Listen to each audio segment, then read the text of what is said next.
All of you. Today we are going to discuss upon a poem that is Ode to West Wind by P.B. Shelley. Shelley was one of the most important romantic poet and he was known for his radical ideas and passionate poetry. वो अपने क्रांतिकारी विचारों और passion से भरी poetry के लिए जाने जाते थे. उन्होंने कई पोएम्स लिखी हैं इम्पॉर्टेंट, जिनमें है ओzymandias, ode to west wind and Prometheus unbound. He died very young, बहुत ही यंग एज में उनकी डेथ हो गई थी. पानी में डूब के मरने से उनकी डेथ हो गई थी. ही वॉज सेलिंग और उनकी बोट जो थी that got down in the sea. अगर हम उनकी अर्ली लाइफ और एजुकेशन के बारे में बात करें तो ही वॉज बॉर्न इन हॉर्शम. उनका जन्म हॉर्शम ससेक्स में हुआ था. Shelley was the son of a member of parliament. Shelley एक मेंबर ऑफ पार्लियामेंट के बेटे थे and attended Eton college in Oxford university. And he attended Eton college in Oxford university where he was expelled for writing a pamphlet supporting atheism, जहाँ उनको university से निकाल दिया गया था क्योंकि उन्होंने एक पैम्पलेट लिखा था जो अथीज़म को सपोर्ट करता था, जो अथीज़म को बढ़ावा दे रहा था. अगर हम उनकी नेचर के बारे में बात करें तो Shelley was very much rebellious in spirit. तो Shelley was a rebellious youth. एक विद्रोही प्रकार के युवा थे शैली. Known for his radical political and social views. उनकी क्रांतिकारी राजनीतिक और सामाजिक विचारों के लिए शैली को जाना जाता है. And his unconventional personal life, और उनकी अनकन्वेंशनल व्यक्तिगत जीवन के लिए भी शैली को जाना जाता है. He was a romantic poet. हम सब जानते हैं that he was a romantic poet. He is considered one of the major English romantic poets. उनको एक मेजर इंग्लिश रोमांटिक पोइट के रूप में जाना जाता है. Known for his passionate poetry, अपनी पैशन से भरी हुई पोइट्री के लिए, एंड विजनरी पोइट्री. और वो शैली जो थे वो विजनरी पोइट्री भी लिखते थे because his ideas very much radical in nature ना. That's why he was very much visionary. इसलिए उन्होंने पैशनेट के साथ साथ विजनरी पोइट्री को भी लिखा है. अब हम अपनी पोएम जो वेस्ट विंड है उसकी थीम के बारे में बात करते हैं. इसकी जो पोएम की थीम है वो 3 थीम है बेसिकली. पहली है the power of nature. The west wind's power and beauty, strong as it is at risk by hostile and forces. The power of poetry. बाद में जो दूसरी थीम है इस पोएम की वो है पावर ऑफ पोइट्री. कि Shelley views the destructive power of the west wind as a metaphorical parallel for the beauty of his poetry.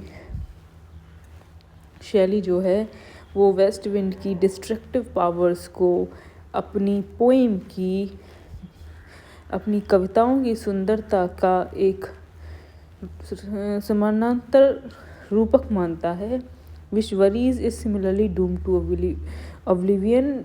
और उसको ऐसा लगता है कि जैसे वेस्ट विंड को ऑब्लिवियन का कर्स है उसी प्रकार उसकी पोएम को भी ऑब्लिवियन का कर्स होगा, उनको भी भुला दिया जाएगा. The cycle of life. तीसरी थीम इसकी है the cycle of life. The destructive power of the west wind is but a part of a larger cycle. कि जो वेस्ट विंड की डिस्ट्रक्टिव पावर है उसको कवि ने एक लार्जर साइकिल के पार्ट के रूप में जाना है. In which what seems like death is merely a necessary stage. कि जिसको हम डेथ समझते हैं, जिसको हम मृत्यु समझते हैं, वो सिर्फ और सिर्फ एक नेसेसरी स्टेज है in the process of regeneration के प्रोसेस में. वो सिर्फ और सिर्फ एक स्टेज है दैट परपेचुएट्स लाइफ इटसेल्फ, जो लाइफ को फिर से बढ़ावा देती है. आगे बात करते हैं पोएम को एक बार एक्सप्लेन कर देते हैं, फिर उसका लाइन टू लाइन हम एनालिसिस करेंगे. The poet in this ode glorifies nature. इस ओड में, वेस्ट विंड में, पोएट जो है वो नेचर को क्या करते हैं, ग्लोरीफाई करते हैं, नेचर की प्रशंसा करते हैं. ही पर्सोनिफाइज द विंड. वो विंड का मानवीकरण करते हैं. And assigns it human powers. इसको मानवीय शक्तियाँ प्रदान करते हैं. It destroys everything. ये हर चीज़ को ख़त्म कर देती है, हर चीज़ का विनाश कर देती है. इन द ऑटम सीजन, पतझड़ के मौसम में, इन लिटरेचर, साहित्य में, poets and writers use the autumn season two express themes of despair. Literature में जितने भी राइटर्स होते हैं वो इस पर्टिकुलर सीजन को, ऑटम को क्या करते हैं, डिस्ट्रॉयर के रूप में जानते हैं, दैट एवरीथिंग डिस्ट्रॉयज।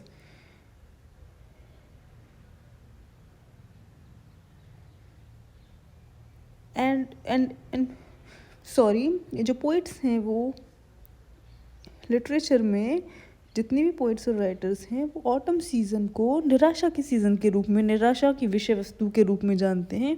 शैली आल्सो डज द सेम, और शैली ने भी ऐसा ही किया है।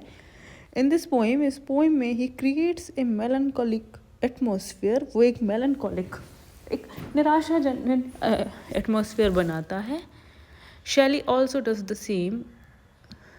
In this poem, he creates a melancholic atmosphere for which he uses the natural object west wind, और इसके लिए एक प्राकृतिक ऑब्जेक्ट का शैली यूज़ करता है जो क्या है, west wind. The poem contains 5 stanzas, इस पोएम में 5 स्टेंजाज हैं, but the subject matter of the poem remains the same in all the stanzas. पर इस पोएम के जितने भी स्टेंजा होते हैं उनमें इसका सब्जेक्ट मैटर जो है वो सेम रहता है। इसकी लाइन बाय लाइन की एक्सप्लेनेशन नेक्स्ट वीडियो जो आएगा उसमें आपको मिलेगी। Thank you so much.